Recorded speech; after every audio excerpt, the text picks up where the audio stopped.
மாலையில் மடக்க மாட்டேடி வந்ததாக அண்ணன் கூறினால் உங்களுடைய திருவாயிலக்கை காசுகிற ஏவிதங்கள் எடுத்து சொல்லுங்க. ஆடிப்பாடி வரவேற்பதற்குள்ள பண்ணுங்க மாதிரி உங்க அண்ணன் தோழி கடத்துல ஆடிப்பாடி வரவேற்பிருக்காங்க. அதுல தமிழ் மொழியா தாய்மொழிங்கிற மாதிரி தமிழ் பெற்றோடு தமிழச்சிங்கிற மாதிரி தலைமைங்கிற ஸ்தானத்தை வரவேற்படுத்துறீங்க. யார் நீங்க? என்ன விஷயமாக எடுத்து கூறுங்கள் அப்படின்னு கடந்து போயிடுறாங்க. அண்ணன் ஒருவன் கழுகு மாமலை வேட்டைக்கார கழுகு மாமலை அடிமரத்துல வேட்டையாடி வளர்ந்து கொண்டிருக்கும் அற்புதமான மான்குட்டி ஒன்றை பார்த்தேன். அற்புதமான மான்குட்டி ஒன்றை பார்த்தோட மனசுல ஒரு ஆசை. ஆகா இந்த மான்குட்டி நம்மளுக்காண்டு பிறந்திருக்கா இல்ல நம்ம தான் இந்த மான்குட்டிக்காண்டு பிறந்திருக்குமா? அடைந்தாள் இந்த மான்குட்டி இடம் வச்சு பக்கத்துல புறப்படுறது மான்குட்டியாகப்பட்டது நட ஆரம்பித்து மானோட நானோட நானோட வாண்ட வாண்ட நானோட உங்களை திருமணத்துக்குள்ள உள்ள புந்திருக்கு. உங்க அண்ணன் தடுத்து நிறுத்திருக்காரு. முதல் கவலை.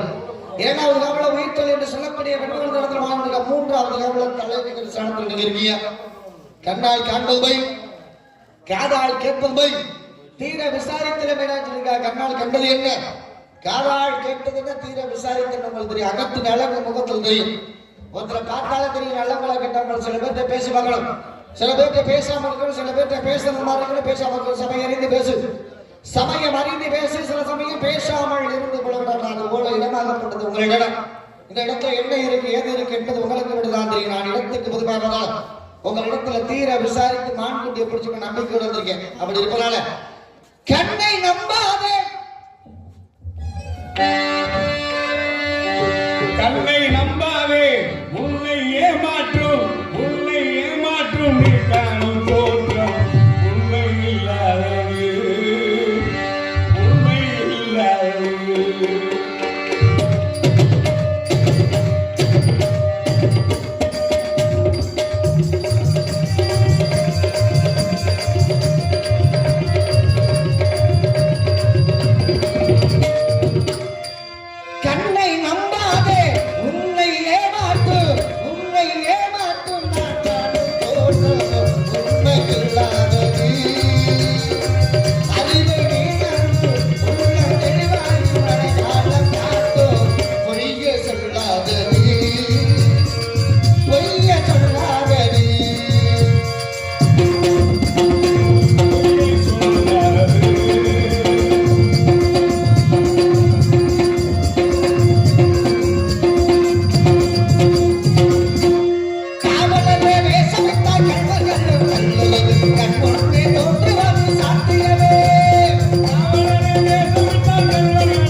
நாட்டு பரவல் தேதியோடு வெட்டவர் கூட்டத்திற்கு ஒரு வள்ளலை நெஞ்சினில் வாழ்த்தி கொண்டாடு வேழமடைத்து சேர மலைநாடு சோறுடைத்து பாண்டி நாடு முத்துடைத்து தொண்டை வல்லநாடு நல்ல ஆன்றோர்களும் சான்றோர்களும் விழிக்க பெற்ற நாடு அப்பேற்படைய நாட்டுல நீங்க வந்து இருந்துகிட்டு மானிங்க தான் இருக்கு பிடிக்கிறதுக்கு சம்மதம் கொடுங்க அப்படின்னு எவ்வளவு பெரிய பொய்யா எப்படி சொல்றீங்க பொய்னு பாத்தீங்களா? கண்ணாலை பார்ப்பது பொய், காதால் கேட்பது பொய், தீர விசாரிப்பதே மெய் அப்படின்னீங்க. ஆமா, கண்ணு நல்லா தெரியும். உங்களுக்கு முன்னாடி தானே எங்க அண்ணனை கேட்டேன், சரி தோழியை கேட்டேன், என்ன சொன்னாங்க? நீங்க வரல, சரி வந்திருக்கு இவர் சொல்றாரு, இவருக்கு நீங்க பதில் சொல்லிட்டு வரணும் அப்படின்னு அண்ணன் சொன்னாங்க. தோழி அதான் சொன்னான். அப்ப உங்களுக்கு முன்னாடியே விசாரிச்சிருக்கேன், உங்க கண்ணு பார்க்கவே தீர உங்களுக்கு ஒரு முடிவு சொல்லிருக்கேன். ஆனா இதெல்லாம் நீங்க நம்பாம நீங்க இன்னும் ஏதாவது மாடு இருக்கு அப்படின்னு நீங்க சொல்றீங்க அப்படின்னா இது கொஞ்சம் வியப்பை தருகிறது. இல்ல யார விசாரிச்சிய? அண்ணன. அடுத்து தோழியா? மான தேடுறது யாரு? நீங்க. என்னல காவல் காத்துறது யாரு? என்னல விசாரிச்சிருக்கணும். காவல் காத்துறது யாரு? காவல் காத்துறது நீங்க. நீங்க ஒரு இடத்துக்கு போறவன் 1000 எண்ணங்களோட போகலாம், சரி சரிங்களா? அதுக்காக எங்க வீட்டுக்காரங்களை தான் நாங்க கேட்க முடியும். நீங்க பொய் சொல்லணும், ஏமாத்தணும் அப்படிங்கிறதுக்காக நீங்க எப்ப வேணாலும் எண்ணம் படைச்சுட்டு இங்க வந்திருக்கலாம். உங்களை நான் விசாரிக்கணும் என்ன இருக்கு? இப்ப நான் உங்க அண்ணன்ட்ட கேட்டேன், உங்க அண்ணன்ட்ட கேட்கின்ற பொழுது நான் மான பார்க்கறாரு. உங்க தோழியிடம் கேட்டேன், நான் மான பார்க்கணும், 2 பேரும் கேட்டாங்க. ஒருவேளை என் தங்கச்சி பார்த்திருக்கோம், என் தங்கச்சி கிட்ட விசாரிக்கணும்னு சொன்னாங்க, அதனாலதான் உங்கள்கிட்ட விசாரிக்கிறேன். பராசர முனிவர் இருக்காரு பாருங்க, ரொம்ப நாள் ரொம்ப முயற்சி செய்து, ரொம்ப கடுமையாக முயற்சி செய்து ஒரு நூலை எழுதினார். அதுக்கு பராசர மாலான்னு பேரு. சரி, பராசர மாலான்னு பேரு. அதை படிச்சுட்டாரு, தூக்கம் வரல. ஏன் தூக்கம் வரல? ஒரு நல்ல படைப்பை தானே படிச்சிருக்காரு, என்ன காரணத்துக்காக தூக்கம் வரல? மனிதர்களுக்கு பாருங்களேன், ஏதாவது ஒரு நல்ல விஷயத்தை செஞ்சுட்டோம் அப்படின்னா நம்மளே பெருமைப்பட்டுக்கணும், நம்மளாலையும் முடிஞ்சிருக்கு, இப்பேற்பட்ட ஒரு விஷயத்தை செஞ்சிருக்கோமே அப்படின்னு. அந்த சந்தோஷத்துல தூக்கம் வராது. அடுத்து ஏதாவது ஒரு விஷயத்துல நம்ம தோத்து போயிட்டோம் அப்படின்னா அப்பவும் தூக்கம் வராது. என்ன காரணம்? வருத்தப்பட்டு தோத்துட்டாங்க, நம்மளால முடியலையே, ஒரு படைப்பை படைக்க முடியலையே அப்படிங்கிறதுக்காக மனம் வந்து தூக்கம் வராது. அப்ப ஜெயிச்சாலும் தூக்கம் வராது, ஜெயிக்கணும்னாலும் தூக்கம் வராது. இவருக்கு அதே மாதிரிதான், ஒரு அருமையான படைப்பு படைச்சிட்டோமே அப்படிங்கிறதுக்காக தூக்கம் வரல. ரொம்ப சந்தோஷம், மகிழ்ச்சி. இந்த மகிழ்ச்சியோடு அப்படியே காட்டுக்குள்ள போயிட்டே இருக்காரு. ஒரு சின்ன பையன் என்ன பண்ணிட்டா, அந்த காட்டுக்குள்ள வாழ்ற ஒரு மூங்கு விழுதை எடுத்து அதுல ஒரு புல்லாங்குழல் செஞ்சு ஒரு மரத்துக்கு அடியில அப்படியே சாஞ்சுக்கிட்டு புல்லாங்குழல் வாசிக்கிட்டு இருக்காங்க. அப்ப புல்லாங்குழல் வாசிக்கும் பொழுது அந்த மரத்தினுடைய கிளை இருக்கு பாருங்க, அது அப்படியே அசைஞ்சு அப்படியே தாழ்ந்து பக்கத்துல வந்து அவன் மேல அப்படியே உரசிச்சான். என்ன காரணம்? அவனுடைய இசைக்கு மயங்கி. அதனாலதான் இசைக்கு மயங்காத இதயம் உண்டோ குழல் இனிது யாழ் இனிது என்பர் தன் மக்கள் மழலை சொல் கேளாதவர். மழலை சொல்லும் அப்படிதான், குழலை போல இசையை போல யாழை போல இருக்குமா. அப்ப இந்த விழுதே அப்படி சாஞ்சி இறங்கி வந்து அவன் மேல உரசும் பொழுது இத பாத்துட்டாரு பராசரர். என்ன ஒரு படைப்பு! ஒண்ணுலயே ஒரே ஒரு குச்சி, அதுக்குள்ள துவாரம் போட்டு, அதுக்குள்ள ஒரு துவாரம் போட்டு அருமையாக வாசிக்கிறான். இந்த வாசிப்புல மயங்கி இந்த மரத்தினுடைய விழுதே அவன் பக்கத்துல அப்படியே வளைஞ்சு வருது. அப்படின்னா இதை காட்டிலும் நான் படைச்ச படைப்பு என்ன அவ்வளவு பெருசா அப்படின்னு இவருக்கே ஒரு மாதிரி வெக்க ஆயிடுச்சு. என்ன பண்றாரு?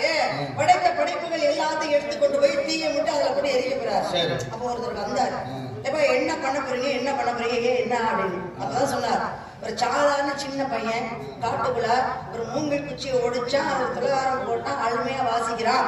அவனுடைய இசைக்கு ஒரு செடியே ஒரு விழுது அப்படி மயங்கி வருது அப்படின்னா நான் படைச்ச படைப்பு எங்க இருக்கு, இதெல்லாம் தேவையே இல்லாதது அப்படின்னு சொல்றாரு. அப்பதான் அவங்க சொன்னாங்க, உலகத்துல எல்லா மனிதர்களையும் கடவுள் படைக்கிறார் அப்படின்னா காரணம் இல்லாமல் கிடையாது. சில பேருக்கு பண பிரச்சனை இருக்கும், அதுவும் ஏதாவது ஒரு காரணம் இருக்கும். சில பேருக்கு மனை பிரச்சனை இருக்கும், இருக்கவே இருக்காது. இந்த இடத்துல நான் காவல் பாக்குறேன் அப்படின்னா சாதாரண காவல் கிடையாது. என்கிட்ட சாதாரண பொம்பளை பிள்ளை தானே இந்த காவலை ஒப்படைப்பேன் அப்படின்னு ஏனே தானு ஒப்படைக்கலங்க. என் மேல எவ்வளவு ஒரு அசைக்க முடியாத நம்பிக்கை இருந்தா இந்த காவல்ல ஒரு தலைவி அப்படின்ற ஒரு பொறுப்பு கொடுத்து என்கிட்ட கொடுத்துருப்பாங்க. அப்ப நான் எவ்வளவு சிறப்பா பார்க்கணும். அப்பேற்பட்ட சிறப்பான காவல்ல நீங்க மான் வந்திருக்குன்னு சொல்றீங்க. இந்த மான் வந்திருக்கு அப்படின்னு சொல்றது எனக்கு வேய்ப்பு தருது. மான் வரல அப்படின்னு என் நாட்டினுடைய பெருமையை சொல்றேன். பெருமையை கேளுங்க, கேட்டதுக்கு அப்புறம் வாதத்தை வச்சுக்கலாம். ஐயா ஐயா அந்த ஐயாவை என்னங்க பீடிய வாயில வச்சுட்டு என்னையா பேசிட்டு இருக்கீங்க? நாங்க பேசுறத கவனிக்க இருக்கிறது 4 பேர். நீங்களும் கவனிக்கலாம். அப்ப நாங்க யாருக்கு பேசுறோம்? நான் அதை முடிச்சு போறேன். காசு கொடுங்க போத இல்ல நாடகத்தை நான் முடிக்கிறேன். இந்த பாட்டோட பாருங்க முடிச்சு போறேன். நான் பிறந்த நாட்டுக்கு எந்த நாடு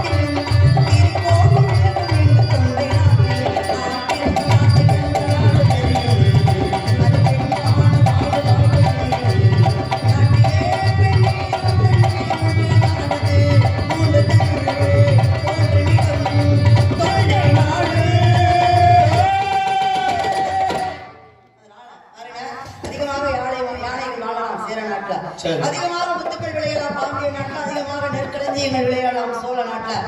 நல்ல படித்தவர்களும் அறிவாளிகளும் அறிஞர்களும் உள்ளவர்களும் பிறந்த நாடு இருந்தக்கூடிய நாடு எங்க தொண்டை நாடு. அப்பேற்பட்ட தொண்டை நாட்டில் இருந்து நான் காவலுக்கு வந்திருக்கேன் அப்படின்னா பொய் சொல்லணும்னு அவசியமே எனக்கு இல்ல அப்படின்னு நான் சொல்றேன். நீங்க என்ன சொல்றீங்க? நல்ல விஷயம், அருமையான விஷயம். தண்டா மறைவிடம் இருந்த தாமரை வண்டை நுகர, தண்டா மறைவிடம் இருந்த தாமரை வண்டை நுகர இருந்த ஒரு காலத்தில் ஒரு ஒன்றாக பிறந்த பூவில உள்ள மகந்தை சேர்க்கை ஒன்றிற்கு சுவையான தேடல்.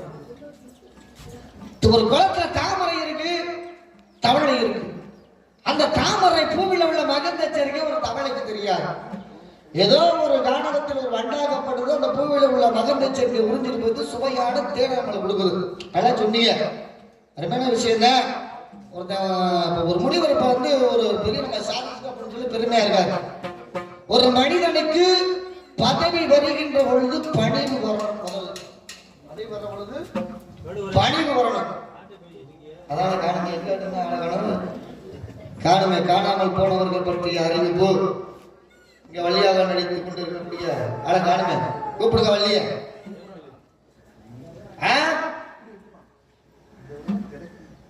சரணா எங்க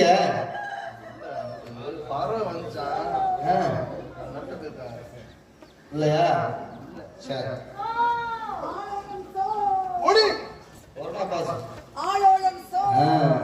பக்கத்துல நிக்கணும்.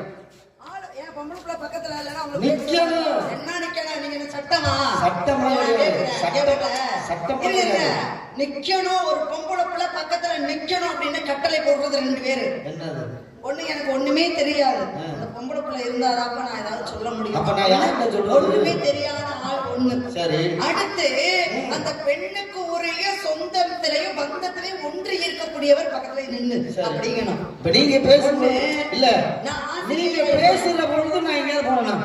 ஏங்க நீங்க வந்து வரீங்க, நான் இங்க வாழ்றவ. நான் 4 பக்கமா போய் காவல் பக்கத்து என்னுடைய வேலை. எதுக்காக உங்ககிட்ட நான் பதில் சொல்லிட்டு முடியும். நீங்க பேசுனீங்க இல்லையா? இப்ப நீங்க பேசுனீங்க இல்லையா? உங்களுக்கு மதிப்பு கொடுக்கவே நடக்கணும். இல்லாட்டி போய் ஆமா ஏன் நடந்து தலைகாணிக்க இருக்கிறீங்க? வந்தவங்களுக்கு பல வீடு. இது இல்லைன்னா இருக்கிறவங்களுக்கு ஒரு வீடு. நான் என் இடத்துல காவல் பார்க்கணும். உங்களுக்கு மட்டும் பதில் சொல்ல மட்டும் பத்தாது, உங்களுக்கு பதில் சொல்லணும். இருக்கிற காவலையும் பார்க்கணும். இங்க எங்க அண்ணன தோழி என்ன செய்யறாங்க? கடமையில சரியா கடமையை செய்யற நான் பலனை எதிர்பார்க்காம என் கடமையில நீங்க குறிக்கிட கூடாது. கடமை செய்யல பலனை எதிர்பார்க்க மாட்டீங்க. உண்மையா சத்தியமா உண்மையா சாமிக்கு பொதுவா கடமையை செய்யறேன் பலனை எதிர்பார்க்க மாட்டேன். உழைப்புக்கு ஏத்த ஊதியத்தை எதிர்பார்ப்பேன். சரியா? உழைப்புக்கு ஏத்த. சரி, இப்ப நான் கதைக்கு வரேன். இப்ப முனிவராகப்பட்டவர் சாதிச்சுட்டாருன்னு ஒரு சந்தோஷம். அதே நேரத்துல இசையை வந்து ஒரு புல்லாங்குழல் மீட்டுகின்ற பொழுது அதை பார்த்து சொன்னாரு. அதை பார்த்து இவனை காட்டு நம்ம பெரியவன் கிடையாது அப்படின்னு சொன்னாரு. ஏன்னா ஒருவனுக்கு புகழ்ச்சியும் இருக்கணும், அதே நேரத்தில் தன்னைத்தானே பெருமைப்படுத்திக்க கூடாது. தன்னைத்தானே பெருமைப்படுத்திக்க கூடாது. பராஸ்கர முனிவர் என்ன பண்ணாரு? ஒரு நூல் எழுதிட்டு பெருமைப்பட்டாரு. ஒரு சிறிய பையனாகப்பட்டவன் ஒரு சாதாரண மூங்கில துளாரமிட்டு இசையை நீட்டுகின்ற பொழுது இவன் சாதிச்சவன நம்ம ஒண்ணும் பெருசா சாதிக்கணும் உணர்ந்தான். அவன் பெரியவன். சில பேர் சொல்லுவாங்க, நீ என்னடா பெரியவன்ற, நம்ம எவ்வளவுதான் பண்ணினாலும் நீ என்ன பெருசா சாதிச்சுட்ட அப்படின்னா. மனசு இருக்கணும் முதல்ல, நல்ல விஷயம் தான். அவனுக்கு மனசு இருந்துச்சு. இதே நேரத்தில் ஒருத்தருக்கு மனசுல அகந்தை சில பேருக்கு வந்துடும். சில பேருக்கு அகந்தை வந்துடும். ராமாயணத்தை எழுதியது யாரு? வால்மீகி என்று சொல்லக்கூடிய சமஸ்கிருத மொழியிலே நாரதர் சொல்ல வால்மீகி எழுதிட்டான். அவனுக்கு ஒரு அகந்தை வந்துச்சு. நம்ம தான் ராமாயணத்தை முழுமையா பூர்த்தி பண்ணிட்டு அப்படி மனம் தைரியத்தோட நெஞ்ச வளர்ந்து உட்கார்ந்தாங்க. நாரதர் அந்த வழியா வர்றாரு. என்ன வால்மீகி வச்சா, நான் சொன்ன விஷயத்தை நீ எழுதிட்டேன்னு கேட்கின்ற பொழுதுதான் எழுதிட்ட ராமாயணத்தை முதல் காவியத்தை முதல்ல எழுதுறது நான் தான். ஒரு கர்வம் ஏற்பட்டது, ஒரு கர்வம் ஏற்பட்டது. அப்பதான் நான் சொன்னாரு, ரொம்ப பெருமதி கொள்ளாத, ரொம்ப சந்தோஷப்படாத, உனக்கு முன்னாடியே ஒரு சாதாரண ஆளு சொல்லி போட்டாங்க. அப்பதான் அவனுக்கு தூக்கி வாரி போட்டுச்சு. நம்மளுக்கு முன்னாடியே யாரா அந்த ராமாயணத்தை சொல்லி போட்டிருக்க, வாரான்னு கூப்பிட்டு போறேன். வாழை இலையில ஒருத்தர் எழுதி தண்ணியில விட்டுக்கிட்டு இருக்கேன். எப்படி இருக்கு? வாழை இலையில எழுதி தண்ணியில விட்டுக்கிட்டு இருந்தாங்க. பார்த்தேன், நம்மளுக்கு முன்னாடி ஒருத்தர் எழுதிட்டானா அப்படிங்கிறது அவனுக்கு ஒரு ஞாபகம் வந்துச்சு. அப்ப ஏன் சொல்ற அப்படி சொன்னா, நம்ம மட்டும்தான் பெரிய ஆளு கிடையாது. உலகத்துல நம்மளுக்கு தெரிஞ்ச விஷயத்தை காட்டிலும் ஒன்றும் தெரியாத யாரும் கிடையாது. ஒரு சின்ன பையனுக்கு தெரியும், சின்ன பையனுக்கு தெரியும். நம்மளுக்கு தெரிஞ்ச விஷயத்தை காட்டி அவனுக்கு தெரியும், அவனுக்கு தெரியாத விஷயம் நமக்கு தெரியல. அந்த அறிவாளியை பார்த்து நம்ம சந்தோஷப்படணும், அறிவாளியை பார்த்து சந்தோஷப்படணும். நீங்க சொன்னீங்க சேர நாடு, சோழ நாடு, பாண்டிய நாடு, தொண்டை நாடு. எனக்கு ஒரு சின்ன சந்தேகம். சேர நாடு, சோழ நாடு, பாண்டிய நாடு, தொண்டை நாடு. இந்த தொண்டை நாட்டுல தான் சிறந்த அறிவாளிகள் படித்தவர்கள் இருக்காங்க சொன்னீங்களே, மற்ற நாட்டுல இல்லையா? அதிகமா ஏன் மற்ற நாட்டுல இல்லையா? நான் கேக்குறேன், எல்லா பக்கமும் தானே மானும், எல்லா பக்கமும் தானே மானும். சரி, எங்கெல்லாம் போக வேண்டியது, நீ எங்க வந்திருக்கீங்க? எல்லா பக்கமும் மாணவர்கள் கண்ட மானம் பிடிக்கிறதுக்கு மாணவங்க கண்ணாடி கண்ட மானை பார்க்க வேண்டும். இல்ல நான் கண்ட மானெல்லாம் பிடிக்கிறது இல்ல, நான் கண்ட மானம் மட்டும் தான் பிடிக்கிறேன். மனசுக்கு பிடித்த மானம் பிடிக்கிறேன். இப்ப எல்லா நாட்டிலையும் படித்தாலும் அறிவாளி இருக்காங்கன்னா, தன்னுடைய நாட்டுல மட்டும் படித்தவங்க அறிவாளி சொல்லிடுறா இல்லையா? சேர நாடு, சோழ நாடு, பாண்டிய நாடு, ஏன் எல்லா நாட்டிலும் அறிவாளி இருக்கான்னு சொல்லுவாங்க. எங்க தொண்டை நாட்டுல மட்டும்தான் படிச்சவங்க அறிவாளிகள். ஏங்க, தென்னாருடைய சிவனே போற்றி, எந்நாட்டவருக்கும் நிறைவா போற்றி. தென்னாடுனா எது? தென்னாடுனா எது? போர் போர் எங்க போகணும்? எங்க போகணும்? எங்க நம்ம நாடு தென்னாடு.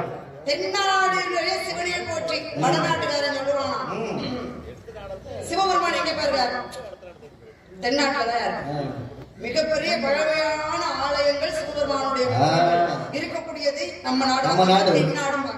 அப்ப தென்னாருடைய சிவனை போட்டீங்க, அப்புறம் அவங்களுக்கு எல்லாம் ஈசன் தானே. தென்னாட்டுடைய சிவனே போற்றி, என் நாட்டவருக்கு எந்தெந்த நாட்டவருக்கும் இறைவன் ஒருவன் தான், அவனே போட்டுங்க. எல்லாருக்கும் சிவனும் ஒருவன் தான், முருகப்பெருமான் ஒரு கடவுள் தான். அதே மாதிரி பெருமாள் ஒரு கடவுள் தான். மகாலட்சுமியா இருக்கட்டும், 5 பஞ்சபூதங்கள் எல்லாருமே இயற்கையில் உள்ள அனைத்து இயற்கைகளும் எல்லா நாட்டுக்கும் சொந்தம் தான். ஆனா ஏங்க தென்னாட்டுல தான் சிவன் இருக்கான்னு சொன்னா, தென்னாருடைய சிவனை போற்றி, தென்னாட்டுல வாழக்கூடிய சிவனை போற்றி, அவன் தென்னாட்டுல இருந்தாலும் எல்லா நாட்டவருக்கும் இறைவா நீதானா போற்றினாங்க. அப்ப நீங்க சொன்னீங்க பாத்தீங்களா, கேக்குறீங்க பாத்தீங்களா, ஏன் உங்க நாட்டுல மட்டும்தான் படித்தவர்கள் இருக்காங்களா, மற்ற நாட்டுல இல்லையா அப்படின்னு? எல்லா நாட்டிலயும் இருக்காங்க. சிறப்பு வேணும்ல, எல்லா நாட்டிலயும் இருக்காங்க. சிறப்பு வேணும், பெருமை வேணும். ஏங்க 64 திருவிளையாடலை நடத்தினார் சிவபெருமான் எம்பெருமான். எங்க? மதுரபதியில. யாருக்காக? ஒரு வாசகத்துக்கு ஒரு கார், திருவாசகத்துக்கு ஒரு கார்மாங்க. திருவாசகத்தை படிக்கும் பொழுது நாடி நரம்புகள் எல்லாமே ஒன்று திரட்டி ஒரு நிலையில் இருந்து படித்தால் திருவாசகத்தை படித்து முடிக்கும் பொழுது ஒரு சொட்டு கண்ணீராக வராமல். அப்ப திருவாசகத்துக்கு ஒருவர், ஒரு வாசகத்துக்கு ஒருவர் அப்படின்னா அப்பேற்பட்ட திருவாசகத்துக்கு சொந்தக்காரான திருவாரூரிலே பிறந்த மாணிக்க வாசகருக்காக இத்தனை திருவிளையாடல் நடத்தினாரு. அங்கதான் தமிழ் சங்கமும் தோன்றுச்சு, இல்லைன்னு சொல்லல. ஆனா சிறப்பு எங்க, சிவபெருமான் எல்லாரையும் பார்க்கணும், எல்லாருக்கும் அருள் கொடுக்கணும். சரி இருக்க தப்பு இல்ல. ஆனா 63 பேருக்கு மட்டும்தான் அவரே நேரடியா போனார். சரி, எல்லாரும் கோயிலை தேடி போவோம், சிவபெருமான தேவை போவோம். ஆனா சிவனே நேர வீட்டுக்கு வந்து ஒவ்வொரு அடியார்களையும் சோதித்து அவங்களுக்கு பெயர் புகழையும் கொடுத்து இந்த உலகத்திலேயே நாயன்மார்கள் அப்படின்று ஒரு இடம் கொடுத்தாரு. யார் அப்படின்னா தேடி போய் அருள் பாலித்தது.